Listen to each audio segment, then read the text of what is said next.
Donnie and Dolly. The team is supported by ableauctions.ca. Closing your business? We can help.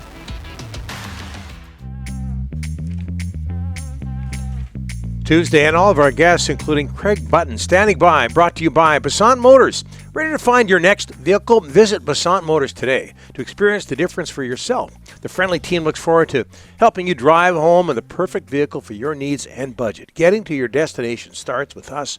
Learn more at Basant Motors, BASANT Motors.com. As we're joined now by TSN Scouting Director Craig Button. Craig, thanks for doing this, sir. How are you? I am great. How are you doing? Very well. We just got a look at the Dodgers World Series rings. Yeah. Did you remember the Dallas Stars front office when they won the Stanley Cup? Did you get a championship ring back then? Yeah, it's a lot smaller back then than it is today.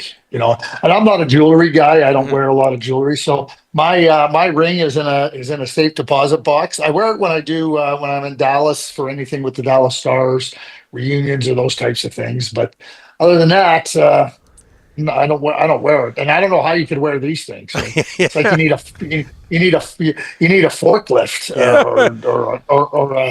or one of those trolleys to carry it around with you. It's like a workout to wear that. Like do biceps with that, bicep curls with that thing on. Hey, any idea, Craig, where Rick Tocchet is going to work next season?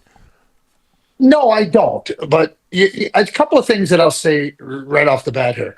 I think what Rick Tocchet has done this year with the Vancouver Canucks has been really significant. I mean, you think about, injuries, drama, distractions, whatever you want to call it, everything around a team. I mean, it wasn't like that last year. And I was in Winnipeg on Sunday, and that team gave everything they had, every single thing they had.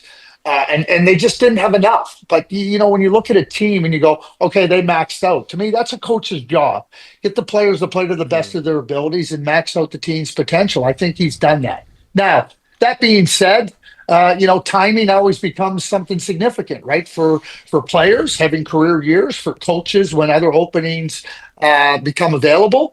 And, I mean, the elephant in the room is real simple. Philadelphia has a coaching opening. Rick Tocchet embodies what the Philadelphia Flyers are all about. And I think that, if you're the Philadelphia Flyers, you look at the coaching acumen of Rick Tocchet. You look at, he embodies everything the Flyers, were, and, you bring them back. I equate it much the same as when Mike Babcock went to the Toronto Maple Leafs. I don't think it's about, are you going to be competitive? Well, what's the situation in Vancouver? Situation in Vancouver is good. I think this comes down to the Philadelphia Flyers making an overture for Rick Tocchet and trying to appeal to his Flyers loyalties. And you might have a very competitive team in Vancouver. It might not make a difference. And to me, you think about Rick Tocchet being named head coach, there might be a parade for Philadelphia Flyers fans if that happened in Philly. Yeah. Craig, Canucks have a couple of key UFAs. Besser's one you know of. Pia Suter, $1.6 million he's at right now. He's clearly, the way he's going, Craig, he's going to double his salary or maybe even, way higher. What would you do with Pia Suter? I mean, 8 points in 4 games replacing Pettersson, Craig, on the road trip as the first-line center. Well, ideally, he's not a first-line center. But what Puss has shown is that he can dig into a lot of the important areas of the team and situations in the game.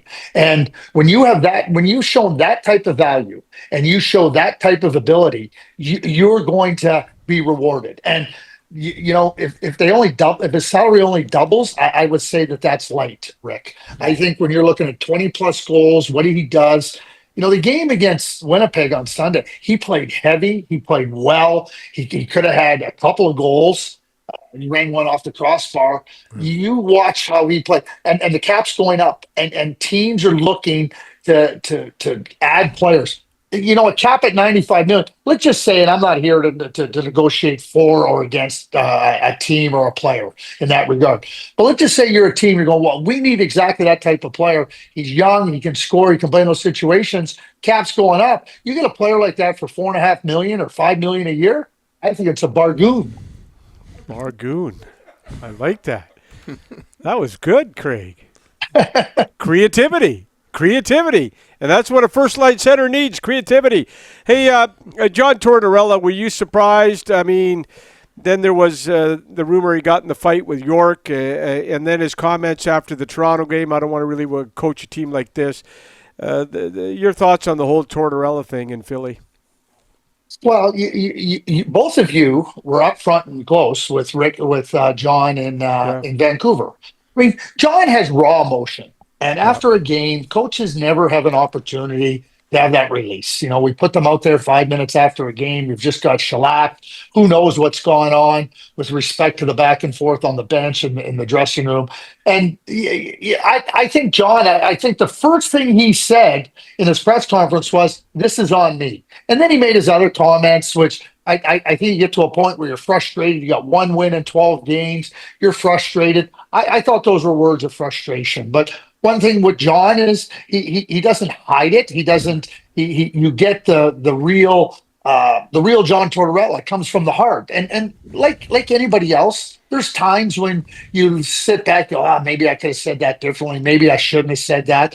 I don't think John's any different. But I think that the Philadelphia Flyers, with respect to Danny Briere, they didn't hire him, and he made a decision that he wasn't coming back. And once you make that decision, there's no sense in carrying forth any longer with him as the current head coach. And I did it in Calgary. I had to make a change near the end of the regular season because I felt that like the connection between coach and team had basically evaporated. And you can't keep trying to force a coach to go into the room and try to convince the players, here's what we're going to do, and expose the players to that if you don't think it can get any type of positive results. And positive results don't necessarily mean win. Just that, oh my God, I got to go in there. Oh boy, eyes are rolling. It's not fair to anybody. So I think Danny Briere made that decision, and you move forward now. Craigslist. We haven't talked to you since your latest Craigslist came out. You have Matthew Schaefer, Erie defenseman, sticking around on top. But Michael Misa has jumped up to number 2. Big numbers with Saginaw. What do you like about him? Well, Donnie, you've been a damn good reporter. You're in the BC Sports Hall of Fame, and this is my Donnie Taylor appreciation post. Oh, I like really that. What I would suggest is the questioning should come along the lines: how dumb were you, Craig, not to have Michael Misa further up the list earlier on in the season? What took you so long? Because but you got there. I've watched Michael play since he was 14 years of age. So he dominated a year younger than everybody in his league, and he won the OHL Cup, which was the under-16 championship. He goes to Saginaw, has a significant season as a 15-year-old, Olympia Gretzky gold medal, comes back, youngest player there, comes back, youngest player on a Memorial Cup winning team. Not all he does is only get 62 goals and 134. All I've done is watch him have success. The question I ask myself is, Craig, why did you question Michael Misa?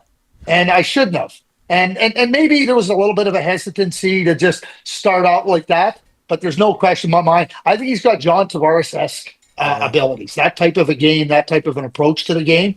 And I can make an argument for him to be the first overall pick.